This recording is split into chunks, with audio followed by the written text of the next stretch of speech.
Hello, everyone. Like everyone already said, thank you for organizing this workshop and to give me the opportunity to present some of my last results. So yeah, I'm Christophe Leroy-Dos Santos. I'm a postdoc at Universidad of Aveiro, working with Irina Goretskaya.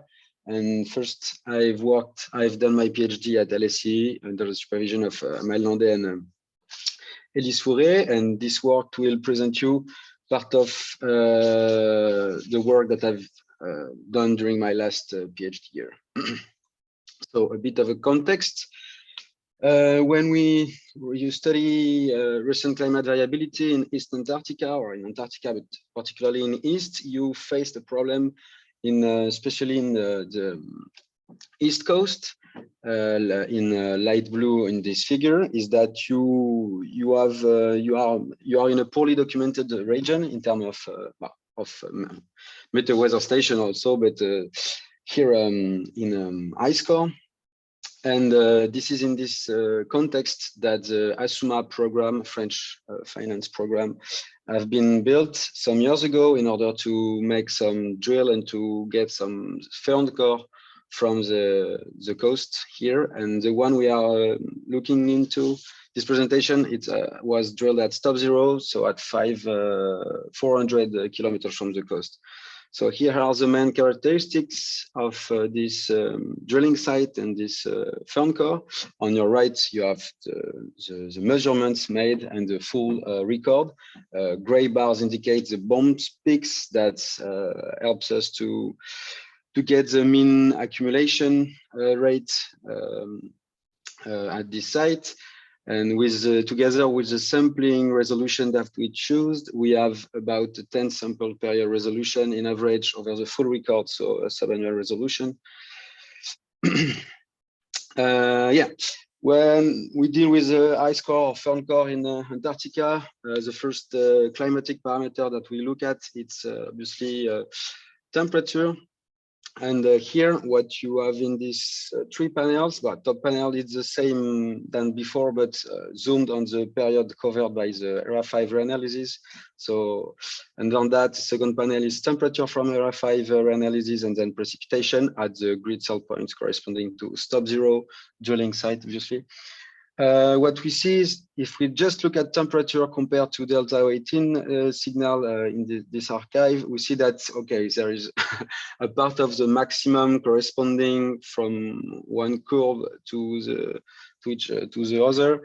I mean, the temperature signal is not at all what we are seeing on the delta 18 record, but like it has been said on the previous presentation, we have to take into account this modulation by the intermittency of precipitation. So our strategy here to study what should have been recorded at ASUMA stop zero was to make some synthetic firn core, starting from temperature signal that we've converted into delta 18 through a mean delta 18 temperature relationship. And here you can see how I've built it. Looking at the first 60 meters, well, we are in depth, but in water equivalent to be able to compare things nicely. The first 16 centimeters of our ice core, I've made some weighted temperature, weighted by the precipitation, obviously,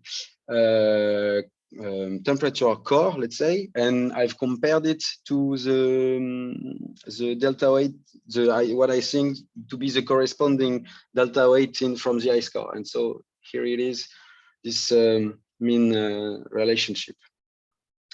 So here it's the results of this synthetic firn core. So in red, in black, it's the ASUMA, what I've already shown you, the ASUMA measured delta 18 composition. And so what we see, yeah, so we have taken into account, I've rescaled the precipitation amount, I've added some Jensen's diffusion, and I've also used the density profile of the ASUMA ice core in order to be the more realistic possible. So my synthetic firn core here in red, you can see that some of the maximas of the ASUMA firn core are present in the synthetic firn core, but still we see that interannual because what we consider to be summers. Interannual variability is way too low in the synthetic firn core, and this is what we observed when we look at both spectrums, so in black and in red, corresponding spectrum to the curve in the in the right panel. For example, with this annual component in the spectrum that is too important in this synthetic firn core. So this encourages to think about the relevance of a constant linear delta-18 relationship, delta-18 versus temperature relationship in Adelie coast, and more particularly, generally in coastal sites in Antarctica. So let's move on. This is why we were interested in monitor the isotopic composition of water vapor in atmosphere at Dumont D'Urville, which is the closest station to Stop Zero drilling site. So since December 2018, we have a Picaro analyzer that is continuously measuring there. And we have made a special effort to build a special low humidity calibration instrument in order to have a really continuous data set, even in winter when calibration are tough due to the low humidity air at this site. So here you have my the first 2 years of monitoring at Dumont D'Urville. And so the first panel here, it's temperature from Météo France weather station, and then humidity and delta-18 from the Picaro analyzer. What we observed, and what we've already observed before in previous study, is that there are two main weather regimes. First one be the summer one, with specific journal cycles that are due to the evolution around a day of the strength of the katabatic wind blowing at Dumont D'Urville due to the sun's position that reinforce or annihilate mostly this wind, the katabatic wind to Dumont D'Urville. And then in winter, when we don't have the sun to play this modulating role, we have a sort of continuous katabatic flow blowing at Dumont D'Urville, but sometimes it's annihilated or some synoptic signals reimposed to this continuous katabatic flow due to synoptic events passing through Dumont D'Urville. So at the end, we have a station that seems to be mostly influenced by the continental signal due to this katabatic flow. So we wanted to see what ECAM 6 WISO how it would able to reproduce or not the signal in this particular station, this particular site of Dumont D'Urville. And what, like you can see in this map, is that this is from the model point of view, really, but also from a geographical point of view, really at the boundary of 4 grid cells, 2 on the continent, 2 on the ocean. So I plotted here the 4 outputs coming for each parameters for each grid cells from the model first level of ECAM. So. And you can see the color corresponding grid cells on the map and the color curves.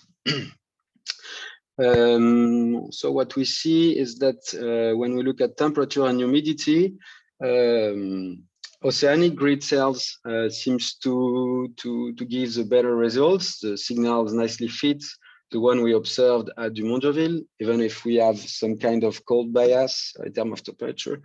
Yeah, so you can see it nicely fits also in terms of humidity. But when we look at delta-18, not at all, because the signal coming from oceanic grid cells is almost flat. And it seems that it's more like an influence from continental grid cells.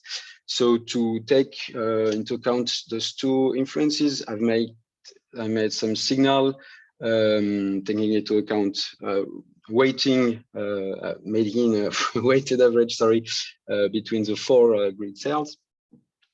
And at the end, the one that mostly better fits the delta 18 signal is the one including 70% of the two continentic grid cells and 30% of oceanic signal.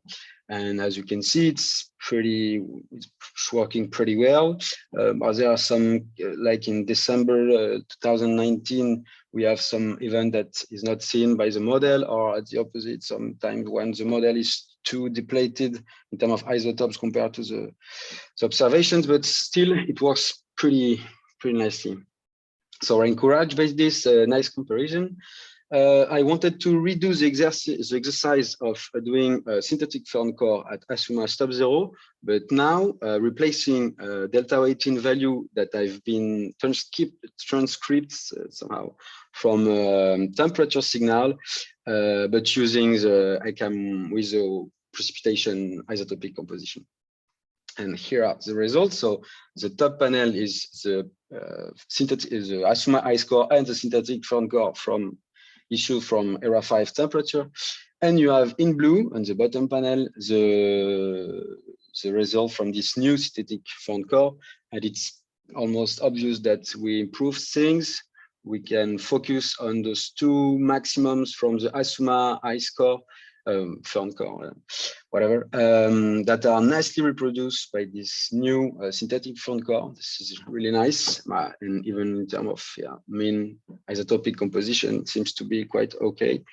And this is confirmed even if we look also around those maximums when we look at little structure, etc. Even if it looks like close to the 300 centimeter depth, we have some offset. This is something I have to go into. Yes, so this result is confirmed by the spectral analysis. When we look at the spectrum, the blue spectrum that is from new synthetic ice core with ACAM6 outputs, it's more likely to fit to the ASUMA spectrum, particularly with this annual component that is almost the same in the synthetic core than in the actual drill core. So at the end, we've seen that ACAM-WISO nicely fits observation at Dumont D'Urville, even if it's a particular coastal site, mainly influenced by katabatic winds. We also seen that in coastal region, temperature and intermittency of precipitation are insufficient to understand properly the signal there. And also encouraged by those two previous results, we can see how ACAM6 WISO can be really helpful to understand the isotopic signal in this type of climate archive.